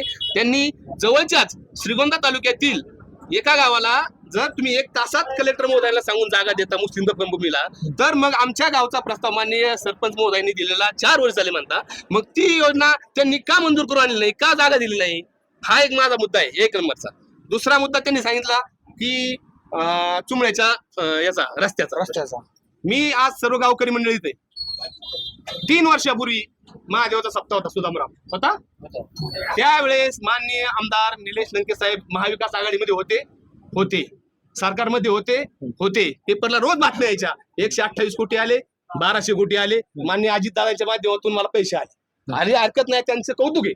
परंतु त्या चुमळ्याच्या सप्तेच्या 3ऱ्या कीर्तनाला आमदार साहेब आले, 3ऱ्या कीर्तन आले ते त्या कीर्तनाला आमदार साहेबांनी शब्द दिलता की जोपर्यंत ह्या चुमळ्याचा रस्ता होणार नाही तोपर्यंत मी महादेवाच्या दर्शनात सुद्धा येणार नाही. या गोष्टीला 3 वर्ष झाले. आता सप्ताह झाला आपला महाशिवरात्रीला 3 वर्ष कंप्लीट झाले. का हो तुम्ही सरकारमध्ये असताना कंप्लीट झालं नाही? सरकारमध्ये होते ना तुम्ही, सरकारचा पावर होते, अजितदादा उपमुख्यमंत्री होते, अर्थमंत्री होते. जर तुम्ही बाकीच्या विषयांसाठी बाकीच्या माध्यमांसाठी 1200-1300 कोटीचा निधी आणू शकता, तर मग नारायणगावान देवस्थानासाठी नारायणगावांच्या चुमड्याच्या रस्त्यासाठी का तुम्ही 2-2.5 कोटीचा रस्ता आणू शकत नाही? ही एक दुसरी गोष्ट. तुमचा ऐका दुसरा मुद्दा संपला. मला काय म्हणायचंय, आज असं आहे सूर्य हाजे येतात, बरोबर आहे की नाही? तुम्ही 3 वर्षापूर्वी सांगितले, अजून काही नाही झालं नाही. आता तर तुम्ही इलेक्शनच्या मुद्द्यावर आता म्हणले का सुजय विखे गुलाबजाम लटकत ठेवतात. मान्य खासदार साहेबांची अशी भूमिका कधीच 40 वर्षात राहिली नाही. ज्या गावाला न्याय द्यायचं काम ऐका 100% सांगतो तुम्हाला मी, 100% सांगतो. जर त्याचं असं गुलाबजाम लटकत ठेवणं ही त्यांची भूमिका 40 वर्षापासून नाही. तिसरा मुद्दा आहे निंबाळला जिल्हा मराठा इमारतीचा. जिल्हा मराठा इमारती संदर्भात मी सरपंच आम्ही सगळे गेलो. इमारत व्हावी त्यांची प्रामाणिक भूमिका, माझी प्रामाणिक भूमिका आहे. गावातले मुली शिकले पाहिजे. मुलींना इथून वाडेगावाला पळव्याला रायगडला जावं लागतं. खऱ्या अर्थानं खरं शिक्षण म्हणजे मुलींचं शिक्षण या ठिकाणी झालं पाहिजे. आम्ही त्यांनी ग्रामपंचायत त्यांनी 6 गुंठे जागा दिली, ठरवलं. एवढी त्यात शाळा झाली. माझ्या बरोबर गोल व्हायचं, माझ्या बरोबर पाठी हात फिरवायचा आणि तिसराच प्याद्या पुढे उभा करायचा. ती संस्थाची जागा दिली तर संस्थेच्या मालकीची होईल. का मला सरपंचांचा ठराव भेटला नाही? या ठिकाणी लतीफ शेख माझे मित्र उभे, इथे अतिशय तळमळी नेते कार्यकर्ता तानाजी पवळे, संदीप गांडेकरी अतिशय तळमळी नेते म्हणत होते आपल्या शाळेची इमारत राजाभाऊची भूमिका होती, झाली पाहिजे. परंतु काही जे विघ्न संतोषी लोक आहेत तर त्यांना शाळेची इमारत, जिल्हा मराठाची इमारत या ठिकाणी होऊन द्यायची नव्हती. त्या ठिकाणी ठराव हरवला बनले, ठराव गाय झाला. हेच व्यक्ती समोर आहे, यांनीच माणूस घेऊन माणूस पाठवला होता. त्याचं माणसाचं नाव सुद्धा सांगतो, आपल्या नारायणगावांचे कॉन्ट्रॅक्टर अजितभाई शेख. माझ्या सुद्धा पुरावे असतात, तुम्ही नका पुरावे तुमच्या माझे काय आहेत ना, अजितभाई शेख आहेत. ऐका हा मी सांगतो, ऐका तुम्ही ऐका 1 मिनिट ऐका. पुरावा गाळ झाला म्हणले, पुरावा गाळ झाला तर मग तिथून त्याला पाठीमागे लावून झालं. त्याच्यावर माननीय सरपंच महोदय संतापले नवीन प्रस्ताव त्यांनीच करायला सांगितलं. का म्हणले नवीन प्रस्ताव घेऊन नाही म्हणले, मला विचार करावा लागेल. अरे मुलं गावातलीच, मुली गावातल्या, सगळ्या गावातली यांची तळमळ, त्या सगळ्या गावकऱ्यांची तळमळ. आणि तुम्ही जर गाव नमुना 12 जर देत नसताल किंवा ग्रामपंचायत ठराव ना हरकत जर देत नसताल, नुसती तळमळ असतात, तळमळ लिखो फक्त तळमळ किंवा वरवर दाखवण्यात काय अर्थ नाही. स्वतः जर त्या ग्रामपंचायतचे पदाधिकारी होते, त्यांनी तळमळ त्यांचं काम होतं का बा ठीक आहे आपल्या गावातली मुलं शिकतील, मुली शिकतील. जी ग्रामपंचायत बॉडीची जी तळमळ होती, जी उपसरपंचाची तळमळ होती, ती त्यांना लायक होती. बरं, दुसरा मुद्दा असा का खासदार साहेबांनी काय दिलं नाही, हा एक मुद्दा. त्याचा शेवटचा मुद्दा मी बोलून थांबतो. मला सांगा, खासदार डॉक्टर सुजय विखे पाटलांनी आपल्याला किटी दिला, केला का मामा? किटी दिला का? नाही ऐका ती किटी झाला.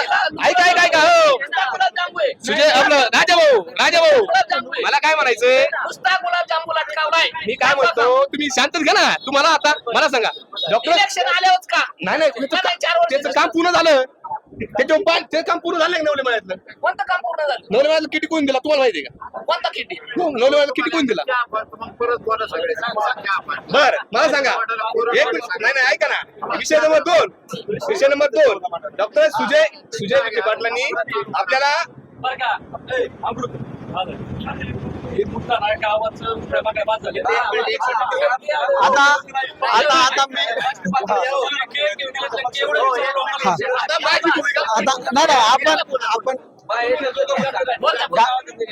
हॅलो हा बोला. ग्रामस्थाला मी विनंती करतो, ही ग्रामपंचायतीची निवडणूक नाही, हा. ही नगरपालिकेची नाही, ही पंचायत समितीची नाही, ही जिल्हा परिषद नाही, ही आहे लोकसभेची. बरोबर. प्रत्येकाने आपण कुठं आहोत हा. हे पाहून चाला. आपण कुठं आहोत हे पाहून चाला. हा. ही इलेक्शन आपल्या देशाला या पुढे किती पुढे न्यायचं, 60 वर्ष मागे न्यायचं हा. का 60 वर्ष पुढे न्यायचं, हे प्रत्येक मतदाराने आपल्या मनात विचार करा. आणि मतदान कोण द्यायचं ही प्रत्येकाची आपली बाजू आहे. तिथं तुम्ही शिक्का मारा. मला ह्या गावाच्या म्हणजे आम्ही करू, आमच्या गावात चालतंय आडगाडग, आम्ही ते नीट करू, त्याचं काही नाहीये. पण आपला देश सुधारायचा असेल 60 वर्ष पुढे जायचं का मागे जायचं हे प्रत्येक मतदानाने आपल्या आपल्या इच्छेने हे काम करा. हीच माझी तुम्हाला शुभेच्छा आहे. यापेक्षा मी जास्त बोलू शकत नाही. जय श्रीराम. म्हणजे यांचं म्हणणं थोडक्यात आहे की घरातली भांडणं घरात ठेवा. विषय गावाचा नाही, ते माझे मित्र आहेत, आम्ही मित्र आहे. आम्ही एकमेकात राजकारण किंवा माझे पक्ष नाही. मी सुद्धा गावात काम करत असताना पक्ष बघत नाही. मला लोकनेते निलेश लंके साहेबांची शिकवण आहे. काम करत असताना विरोधक जरी जवळ आला, आज गावामध्ये तुम्ही कधीही विचारा कोणाला बी, माझा विरोधक जरी आला कोणत्याही पक्षात असू द्या तरी त्याला काम करतो. ही शिकवण आमची लोकनेते आमदार निलेश लंके साहेबांची आहे. आणि त्यांच्या पावलं ठेवूनच या ठिकाणी या तालुक्यात बरेचसे माझ्यासारखे तरुण सरपंच उपसरपंच अशा पदावर आहेत.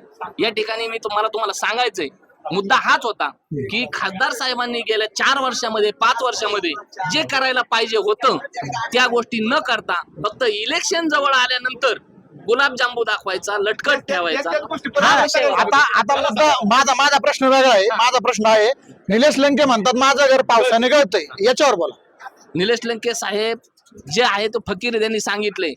सकाळी 8 वाजल्यापासून संध्याकाळी मी सांगतो पहाटे 3 वाजेपर्यंत आमदार फक्त गोरगरिबांचे प्रश्न सोडवण्यासाठी.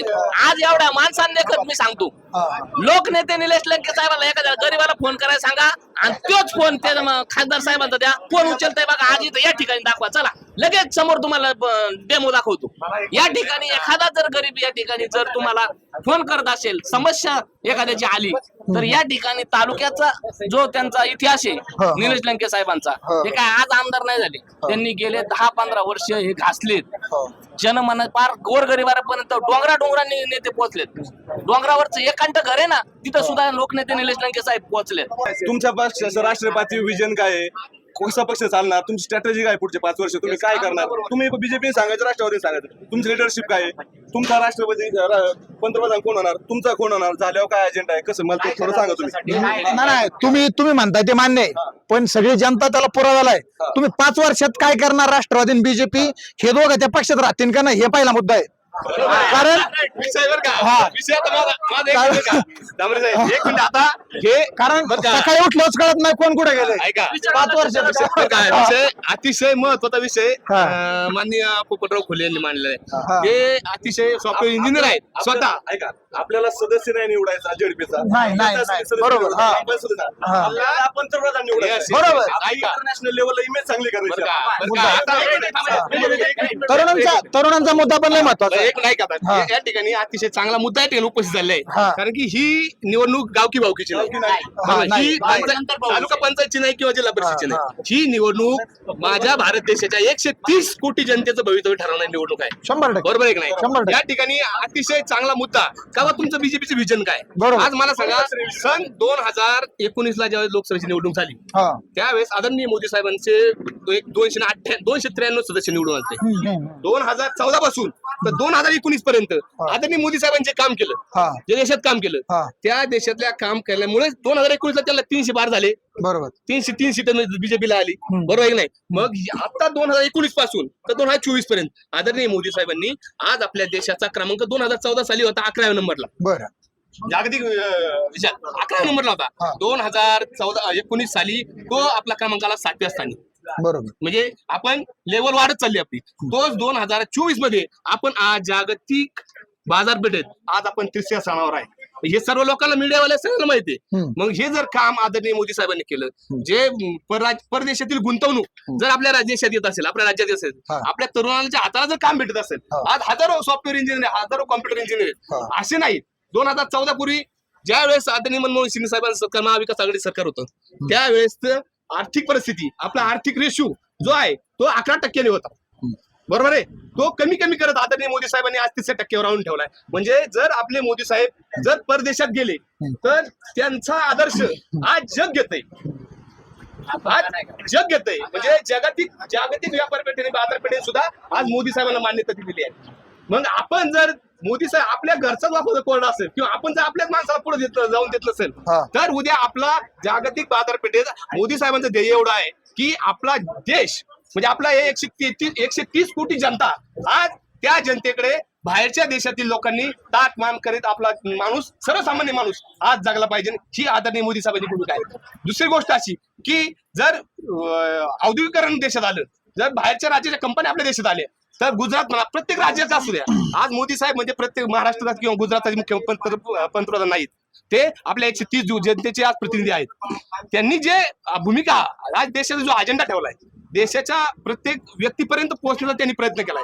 आज मला सांगा, आज त्यांच्या मार्फत आपल्याला उज्ज्वल योजना भेटते, त्यांच्या मार्फत आपल्याला अनेक योजना या ठिकाणी आपल्याला पीक विमे भेटतात शेतकऱ्यांना, आपल्याला देशाला धान्य भेटते, आपल्याला मला सांगा तुम्हाला हवामान आधारित विमा भेटतो. हे कोणाचं श्रेय आहे? हे आदरणीय मोदी साहेबांचं श्रेय आहे.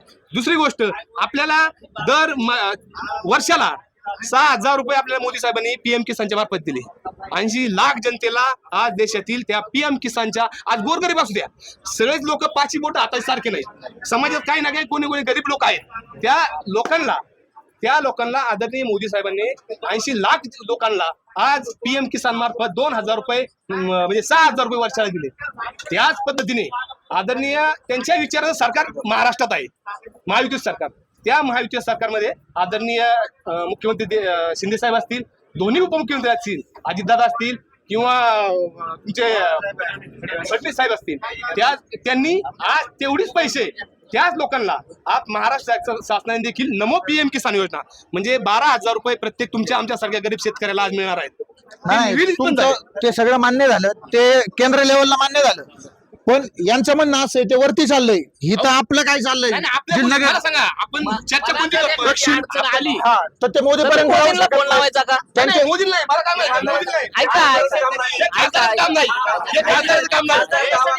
ऐका हा विषय असा आहे, मला काय म्हणायचंय, मला एक सांगा, तुम्ही जर समजा मला नाही, मला सांगा, एखाद्याचं नळाला पाणी आलं नाही, मेजर साहेब ज्यावेळेस एखाद्याच्या नळाला पाणी आलं नाही, ते आमदारांनी बघायचं का? खासदारांनी बघायचं का? ते ग्रामपंचायत सदस्य, ग्रामपंचायत बॉडी त्यांनी मग बघायचं. त्यांचं म्हणणं तेच आहे, मी पाठपुरावा करतोय पण ते पाठपुरावा मान्य होत नाही, असं त्यांचं म्हणणं आहे. तुम्ही जे म्हणताय ते पण कळतंय. मला हे म्हणायचंय की आता जसं तुम्ही पत्रकार तुमच्यातर्फे तुम्ही सांगितलं हा की वरच्या लेवलला यांनाच माहिती नाही की आपण सकाळी कुठे असं, आपला माझा कार्यकर्ता हाय, हा माझा नेता हाय, पण मला सकाळी त्याला विचारावं लागतंय की बाबा तू तिथं का दुसऱ्या पक्षामध्ये गेलाय, हा बरोबर की नाही? त्याचप्रमाणे आता आमचे मित्र सुभाषराव यांनी सांगितलं, ही निवडणूक खासदारकीची आहे, बरोबर ही ना ग्रामपंचायतची ना जिल्हा परिषदची. बरोबर बरोबर. मला हे सांगा, ह्याच्या अगोदरचं जे सरकार होतं, हा ज्याप्रमाणे मोदीचं सरकार आहे, एक भक्कम नेता हा देशासाठी दिलेला आहे, जो की सर्व देशामध्ये जगामध्ये त्याने नाव केलंय. हा हा त्यांनी जे कलम हटवले, हा. आजपर्यंत कोणी हटवू शकला नाही. बरोबर. आपल्या देशाला सैनिकासाठी मजबूती करण्यासाठी बाहेर देशावरनं आपल्याला हत्यारं मागावं लागत होते, मिसाईल आपल्याला बाहेर देशामधनं घ्यावं लागत होतं, सगळी सहायता आपल्याला बाहेर देशातून घ्यावं लागत होती. आज ती आपल्या देशामध्ये तयार होते आणि आपल्या देशात सक्षम झालेला आहे की कुठल्याही देशाशी 2 हात करण्यासाठी तो मजबूत झालेला आहे. तिसरी गोष्ट की मोदी साहेबांच्यामुळं सैनिकांना एवढी बळकटी आली की सैनिक त्यावेळेला विचारावं लागायचं की कुणी जर चायनानं जर आक्रमण केलं तर जाऊन अमेरिकेला विचारावं लागत होतं की बाबा रे माने यांनी माझ्या तोंडात आणली. मग त्यांनी निर्णय घ्यायचा आणि मग चायनाला सांगायची बाबा असं करू नको. पुढच्या वेळेस पाकिस्तानने तोंडात आणायची. मग पाकिस्तानला त्यांनी सांगायचं अमेरिकेने की बाबा त्यांना त्रास देऊ नको. ही मध्यस्थी ठेवली का त्यांनी? आज अशी परिस्थिती आहे की मोदींनी सरतोड ईद का जवाब पत्थर से, त्यांनी जर लगेच तिकडनं फायर केला. मी एक सैनिक आहे, माझे मित्र सैनिक आहे, आम्ही ज्या वेळेला सीमेवरती ज्या वेळेला होतो त्यावेळेस आम्हाला जर समोरून फायर आला तर आम्हाला विचारावं लागत होतं की समोरून फायर आला आम्ही फायर करायचा की नाही करायचा.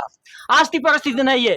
आज सडेतोडपणे एक सैनिक आत्मनिर्भर झालेला आहे, तो लगेच फायरचा जबाब फायर नेत होतो आणि त्याचा जबाब देतोय त्याला.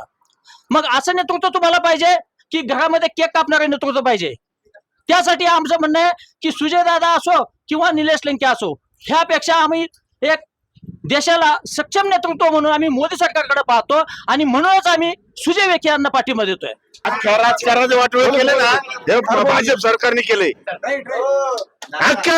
सरकारचे वाटोळे केले. रात्रीतून तुम्ही माणसं फोडता का? आणि भाजप काय धुतल्या तांदळाचा नाहीये.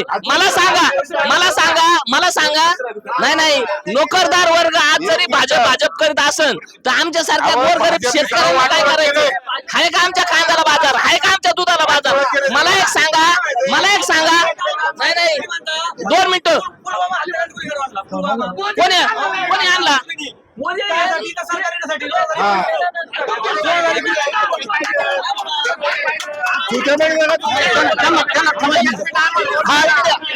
हॅलो हे बा भाजप करता तुम्ही लोकांचं परपंच वाटलं ऐका ऐका ऐका ऐका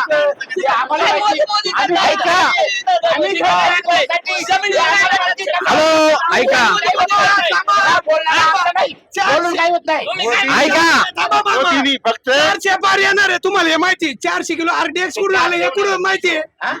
400 किलो आरडीएक्स आले मोदीला का नाही कळालं आतापर्यंत? कुठून आले? कारण तुम्ही बोलूच नका काय अजिबात. शेतीला भाव भेटला पाहिजे. मोदींनी फक्त मोदीच्या आड बाकीचे लपू नका. मला सांगा 40 वर्ष हे काँग्रेसमध्ये होते. आता विषय सुजय विखे निलेश लंकेचा आहे. आपला जो भाग आहे तो सुजय विखे निलेश लंके यांच्यावर अवलंबून आहे. बरोबर? ऐका ऐका ऐका तुम्ही ऐका 2 मिनिट. सुजय विखे निलेश लंके हा विषय आता ऐका तुम्ही. तालुक्याला 50% खासदारकी पण आलेलं आहे. हा सगळ्यात महत्वाचं आहे. मला सांगा 2 मिनिटं मला सांगा 40 वर्ष खासदार होते. 40 वर्ष खासदार होते. काय केलं त्यांनी? काय केलं आपल्या जिल्ह्यासाठी, नगर दक्षिणसाठी काय केलं ते दाखवा.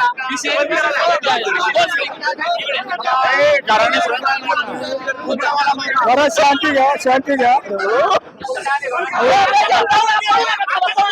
काय चाललंय? भाजपवाले पळू नका थांबा. भाजप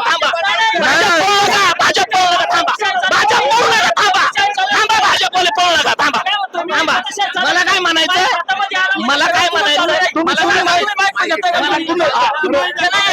गावामध्ये भांडण करायची नाही. नाही मुद्दा ह्याचा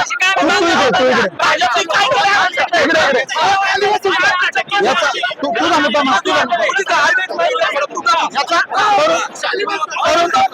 ऐका तरुण वर्गाचा जो मुद्दा आहे तरुण वर्गाचा जो मुद्दा आहे तो मुद्दा ऐकून घेऊयात. कारण तरुण वर्गाचा पण मुद्दा ऐकणं गरजेचं आहे. तुमचं काय म्हणणं आहे? म्हणणं काहीच नाहीये. मोदी आपले आहेत आणि काँग्रेस आपले. पण 10 वर्ष सत्ता दिली त्यांना. पण तुम्ही चेंज करून बघा ना. थोडं काहीतरी चेंज होणार का? हे बघा साहेब, एक लक्षात ठेवा. मी मान्य करतो की ना तुम्ही म्हणता बाबा सुजय विखे चांगले असं कोण म्हणतं? नेहरूंनी काय केलंय ना ते पण बघा ना सर. जे तुम्ही नासा म्हणता चांद्रयान झालं ना.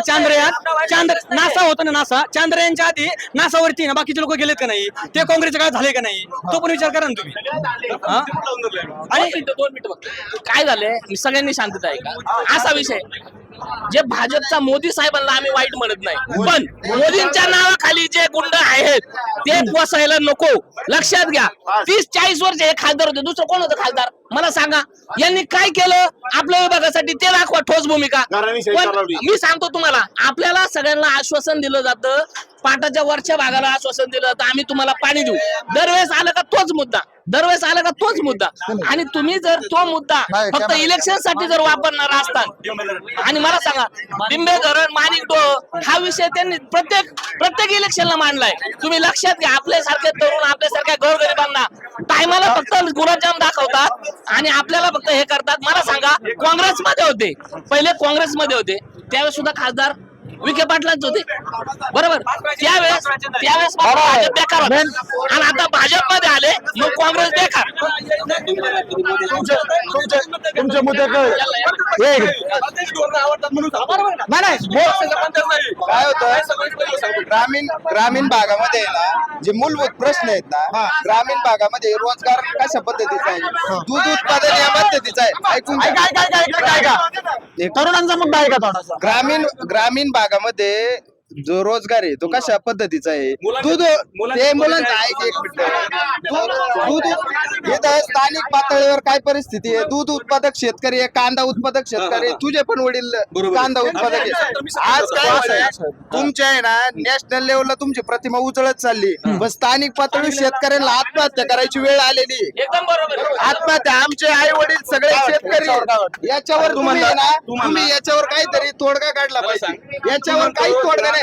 तुमचे नॅशनल लेवलच्या तुमच्या मिसाईल आणू इथं आम्ही जगणार नाही. आमचे स्थानिक प्रश्न काय आहेत? दूध उत्पादक शेतकरी किती आहेत? तुमचं पण दूध आहे. तुम्हाला आज काय परिस्थिती काय आहे? तुम्हाला खुराक परवडतोय का? नाही परवडत. तुमचं जे अनुदान आहे ते या आता राजकीय हे काय झालंय यानंतर आता तुमचं अनुदान जमा होतंय. शेतकरी अक्षरशः वैतागलेला आहे, अक्षरशः वैतागलेला आहे. पूर्वी नांगरटीचे सुद्धा पैसे येत होते. तुम्ही बाकीच्या योजना सगळ्या सांगताय, सगळी परिस्थिती मांडा ना. असं काय करताय? काय वाटतं? परिस्थिती वाईट त्याचं आहे. म्हणणं पहिले ग्रामीण भागात रोजगार, मुलांच्या ती शिक्षणाची क्वालिटी राहिली नाही, काम करण्याची मानसिकता राहिली नाही. मी आज काम करतोय, मला माहिती काय परिस्थिती. मुलांच्या जर ती क्वालिटी असेल तर रोजगार उपलब्ध होतो. आपली मुलं 10वी 12वी करून हिंडून फिरून मजा करतात आणि वरून काम मागतात. अशांना कामं भेटत नाही. पहिली गोष्ट रेट सांगा, रेट बोला. वर्षभर रेट होता, वर्षभर रेट होता. तुझं जर इंटरनॅशनल लेवलला जर तेवढी मागणी पुरवठा नसेल तर सरकार काही करू शकत नाही. मला सांगते, विक्री जर 20 रुपयाची आणि तुम्ही जर 40 रुपये मागता, कसं द्यायचं गव्हर्नमेंट? विषय असा आहे, विषय असा आहे. मला काय व्हायचं, तुमच्या क्वालिटी असेल तर तुम्हाला म्हणजे कंपनी मागणी घेते. ऐका ना, विषय नाही. मला सांगा, तुमच्याकडे जर क्वालिटी असेल, आपल्या गावातील एक मुलगा आरबीआय मध्ये अधिकारी, त्याचं नॉलेज असतो का लागतो, बरोबर आहे की नाही? त्याचं नॉलेज जर असेल त्याशिवाय तो आरबीआय मध्ये गेला का? दुसरा एक मुलगा आपला इस्रो मध्ये, त्याचं नॉलेज होतं ना, आणि तो बरोबरच होता. आता म्हणतोय ना 15 वर्ष काँग्रेसचं सरकार होतं आणि तो बरोबर होता. त्याची बहुतेक पातळी कुठे पोहोचली? नासात गेला. याची तसंच नाही. मला काय माहिती, अरे मला काय, ज्याची बौद्धिक पातळी. आता मला सांगा, प्रत्येक जण काय होऊ शकत नाही. मला काय म्हणायचं, ज्याची बौद्धिक पातळी चांगली तो निश्चित पुढे जाणार आहे. बरोबर काय होतंय साहेब, तरुण आहे ना, तरुण आता काय झालंय माहिती का? तरुण जास्त शिकलाय. ज्यावेळेस ना पवार साहेबांनी हिंजवडी IT पार्क आणलं ना, तिथं आता हे तरुण 2-2 लाख 4-4 लाख पगार घेतात आणि त्यांनाच विचारतात तुम्ही काय केलंय. या पश्चिम महाराष्ट्रात जेवढं प्रेम पवारांनी केलंय ना, एवढं कुणीच नाही केलं.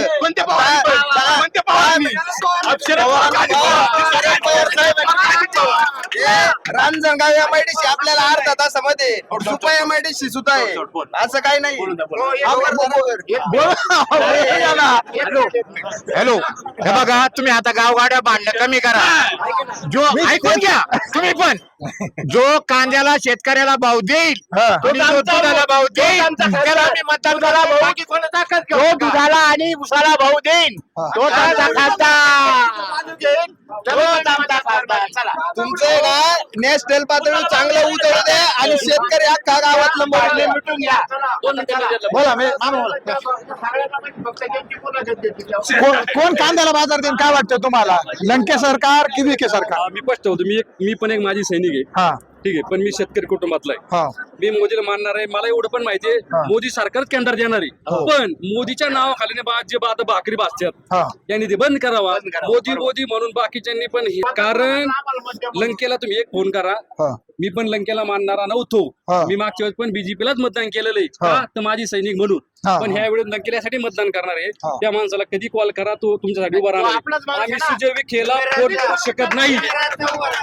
ठीक आहे. आणि आताचा विषय झाला दुधाचा, ऊसाचा, कांद्याचा. दूध 12 रुपये लिटरने कमी झाले आणि लोकांना आम्ही दिले की तुम्हाला 5 रुपये वाढून देतो, तरी पण आपण 7 रुपयांनी पाठी मागायचे ना. बरोबर. कांद्याची घोषणा केली का तो निर्यात सुरू झाली, ती निर्यात कोटी निघाली. 10% माणसांना कांद्याचा पैसा मिळतोय, 90% शेतकऱ्यांना कांद्याचा पैसा मिळत नाही. आणि मी ह्या मताचा माणूस आहे की निलेश लंके आपल्या तालुक्याचा आहे. तर तालुक्याचा असल्यामुळे आपलं कर्तव्य बनते की बाबा कमीत कमी त्या माणसाला आपला घरचा माणूस समजून मतदान करावं. ओनली निलेश लंके. आता हे 100% मान्य आहे. पण ऍज अ मीडिया म्हणून माझा एक कॉमन प्रश्न सगळ्यांना आहे. जे बीजेपीच्या विरोधात जातं, बीजेपी त्याच्या मागे ईडी लावते. बरोबर, बीजेपी त्याच्या मागे ईडी लावते. उद्या निलेश लंके खासदार झाले आणि त्यांच्या मागे ईडी लावली, ते जर बीजेपीत गेले तर तुम्ही काय करणार? उद्याचा भाग आहे. उद्याचा भाग आहे. हा मुद्दा उद्याचा भाग आहे. यदा कदाचित काँग्रेसची सत्ता आली आणि आम्ही सुजय विखेच्या मागे ईडी लावली तर मग काय करायचं? नाही. हा मुद्दा मानलाय. हा मुद्दा मंजूर आहे.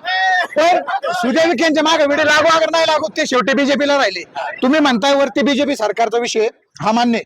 पण खाली तुम्ही जर ग्राउंड लेवलला विचार केला उद्या जर यदा कदाचित असं झालं आजपर्यंत ईडीचा बेवदा कोणच सगळ्याला या ठिकाणी हा मग हे जर झालं उद्या निलेश लंकेश बीजेपी काय करायचं? त्या लवर चढ झाला काय निलेश वावला. हे काय म्हणतात हेड लावलं ठीक आहे ईडी तुमच्या लंकेच्या नावाला लागली आणि भाजपमध्ये गेली, तुम्ही काय करणार?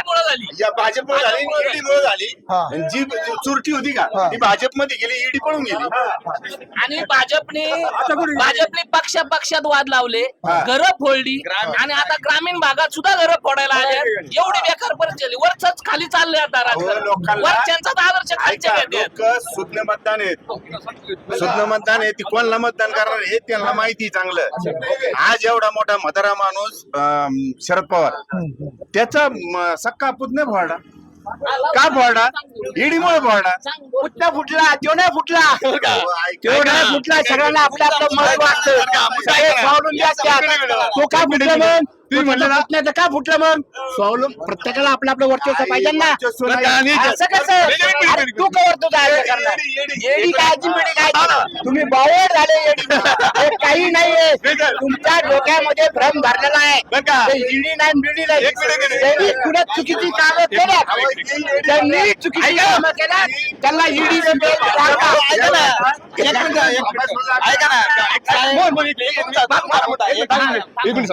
शेती म्हणले आता माझे सहकारी म्हणते घरं फोडली बाबा. आता तू राष्ट्रीय पातळीचा विषय आला.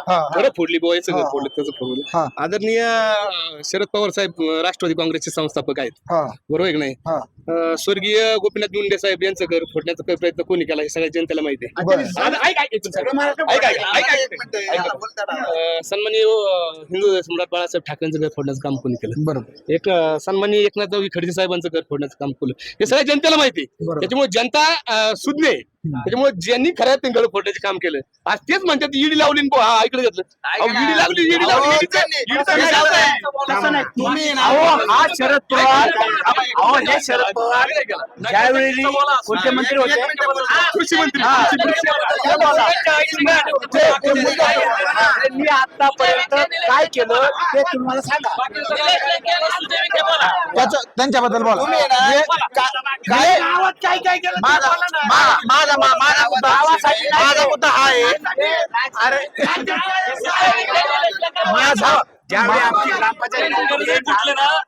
ज्यावेळी आमची ग्रामपंचायतची निवडणूक येईल त्यावेळी तुम्ही या, मग आमच्या गल्ल्या बोळ्या मग आम्ही बोलू. पण या फक्त एक मुद्दा महत्वाचा सांगायचं राहिला की भाजपने जसं वरच्या पातळीवर नेते पैसे देऊन नेते फोडण्याचा प्रयत्न केला, आज गावागावामध्ये मी स्वतः पुरावा आहे त्याला की मला सुद्धा फोडण्याचा प्रयत्न केला. पैसे काय लागते तुला ते सांग, पण तू शांत राहा. तू मग निलेश लंकेचा प्रचार करू नको, तू गावातली कामं त्यांची सांगू नको. हा मला प्रत्यक्ष मला बोलून 14 जण होते आणि नाव आहेत त्या मी योग्य वेळेला नेत्यांसंग बोलून ते सगळं उघड करणार आहे. तुम्हाला हे पण सांगतो वरच्या पातळीवर खालच्या पातळीवर गाव पातळीवर आले पैसे वाटायला. तुम्ही नाव सांगा. माझा पहिला आलेला प्रश्न आणि शेवटचा प्रश्न हाच आहे, या वेळेला निलेश लंके की विखे एवढंच सांगा. निलेश लंके झालं सगळ्यांचं. सुजयदादा विखे पाटील 3 लाखाच्या मताच्या फरकाने निवडून येणार आहे.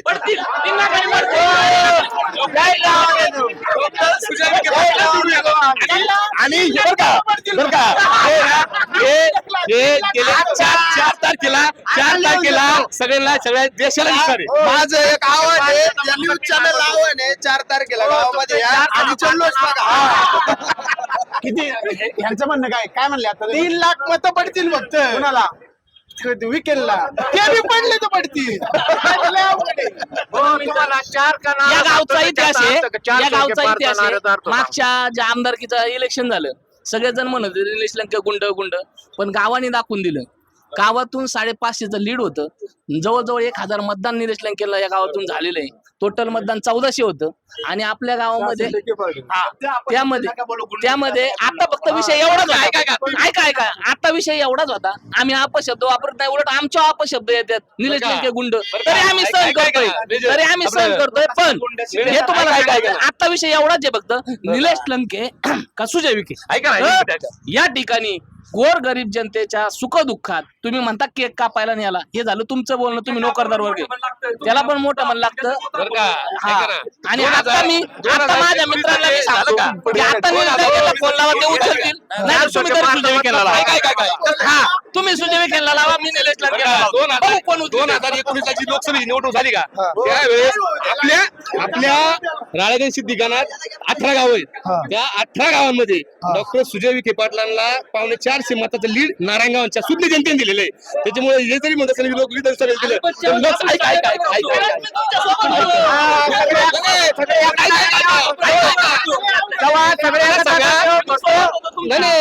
तुम्ही मान्य लंके साहेबांच्या विरोधात प्रचार केला, त्यावेळेस तुम्ही संग्राम जगताप साहेबांच्या पाठीमागे त्यांचा प्रचार करत होते. अजिबात नाही, मला सांगा त्यावेळेस ऐका त्यावेळेस तुम्ही संग्राम भाई जगतापचा प्रचार करताना फोटो आहे. त्याच्यामुळे तुम्ही संग्राम जगताप सुजय विखेला तुम्ही प्रचार सुजय विखेला केलेला नाही. इथून मागचं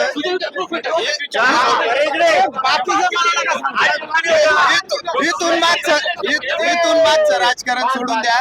या बँकेमागे एक लावलेली फ्रेम तिथे आहे ना निलेश लंकेचा विकास पाहून या आणि गावात अख्ख्या गावामध्ये सुजय विखेंची पाठी पाहून या. 400 के पार मतलब सांगू द्या मला एकदा. हे बघा आता 400 के पार या शब्दाचा अर्थ आहे का सगळेजण. आता हे 3 झाले, भाजप, शिवसेना, राष्ट्रवादी, हे 3 झाले का पहिले, आणि आता बिगर भोंगा आले राज ठाकरेचं हे 4 पुढे गायलेले त्यांनी. 400 के पार, 4 म्हणजे हे झाले की 4 हे 100 के पार म्हणजे लय ते 100 पार करते.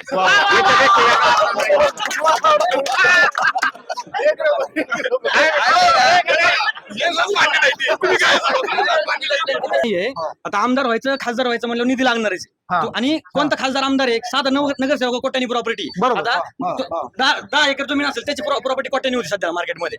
काल मी तुम्ही सुप्रिया सुळेंचं हे बघा सुनीत्रा पवारांचं त्यांची प्रॉपर्टी 1,97,767,000 रुपये अब्जामध्ये. त्यांनी 1 अब्जामधली जरी प्रॉपर्टी फक्त त्यांनी जरी लोकांचं दान केली ना साहेब आता बारामती तालुका जगू शकतो. एवढी प्रॉपर्टी सर यांची. आणि राजकारण करायचं म्हणलं तर पैसा लागणारच आहे, तुम्ही म्हणता बरोबर आहे.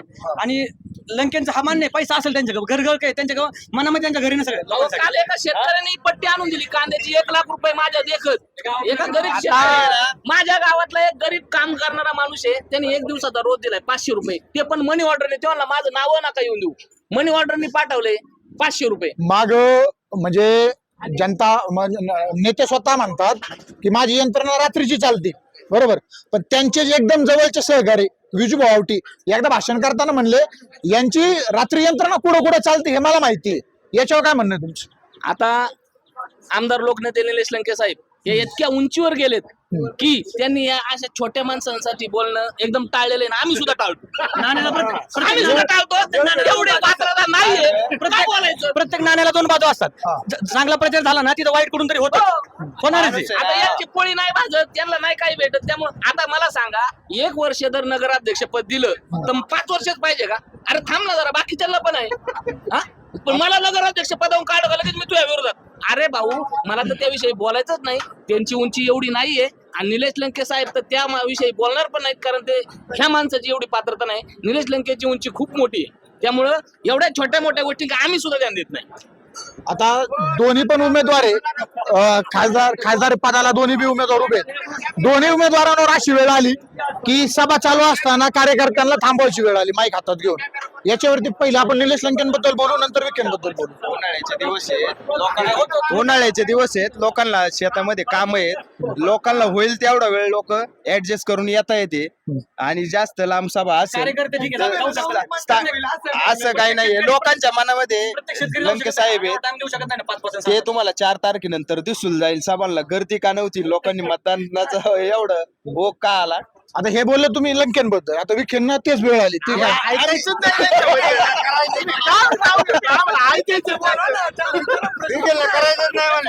आता सध्या माझ्या गावामध्ये परिस्थिती फक्त मी सांगितली, मला बाकीचं घेणं देणं नाही. माझ्या गावामध्ये मी काय पाहणार की मला खासदारांची किती मदत झाली, मला आमदारांची किती मदत झाली, हे साऱ्या माझ्या गावातल्या जनतेला माहिती आहे. जे 4-2 विरोधात असतात ते राहणारच आहेत. आणि आता गाव सध्या सुज्ञ झालेलं आहे. कोण चांगलं कोण वाईट हे प्रत्येकाला कळतं. जुन्या काळात दादांना खूप मान होता, आजही आहे तेवढाच. आणि आजही मला तेवढं, मला फक्त वाईट जाऊ द्या. आज मला एवढंच फक्त वाईट वाटतं की माझा मित्र जो तो गावचा मुद्दा तुम्ही म्हणताल, पण नाही, माझ्या दृष्टीने तो मोठा मुद्दा आहे. मोठा निलेश लंकेंच्या नावावर निवडून यायचं, नंतर विखेंकडे जायचं, हा थोडासा कुठेतरी मला संभ्रम निर्माण होतो माझ्या मनात सुद्धा.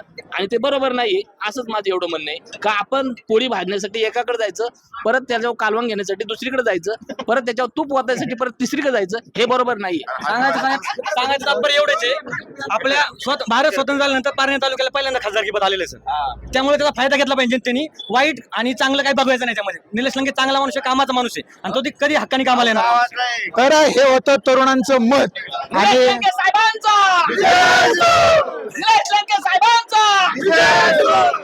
तर हे होतं तरुणांचं मत. अशाच अपडेट पाहण्यासाठी शिवश्री न्यूज या चॅनलला फॉलो करा, सबस्क्राईब करा.